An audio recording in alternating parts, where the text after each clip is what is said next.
በአብ በወልድ በመንፈስ ቅዱስ አምነን እንዘምራለን። እህቴ ሆይ ስሚ ለአንድ አፍታ፣ ስለ ሰው ልጅ ምን ሆነ ጌታ? ስለ ሰው ልጅ ከሰማይ ወርዶ ተሰቀለ ክብሩን አዋርዶ አምላክ ሲሆን ደግሞም ኃያል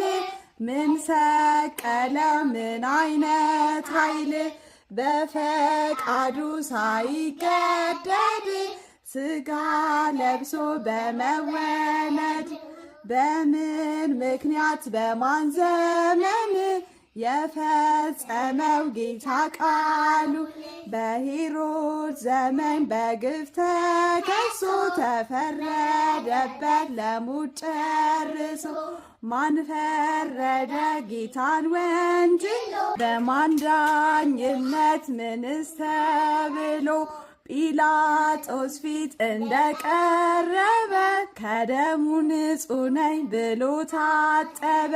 በልምዳቸው ጌታን ሲከሱ ማን ተፈታ በማን ለወጡ ተፈርዶበት ሲታሰር ጌታ በእርሱ ፋንታ በርባን ተፈታ።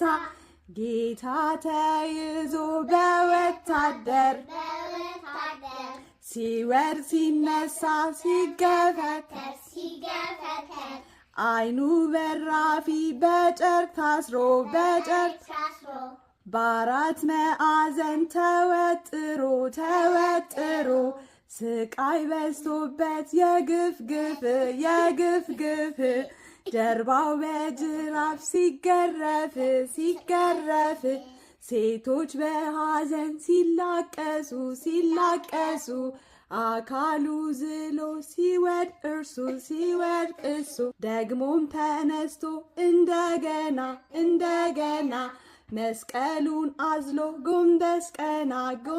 ቀና ቀራንዮ ላይ እንደወጣ ተከፋፈሉት ልብሱን በጣ በመጨረሻም ተሰቀለ ቅዱስ መስቀል ላይ ስጋው ዋለ ጨረቃ ፊቷ ደም መሰለ ድንጋይ አለቱ ተከፈለ እናቱ ማርያም ባዘን ኖራ ዮሐንስ ቆሞ ከእርሷ ጋራ ተገኝተው ነበር በዚያ ስፍራ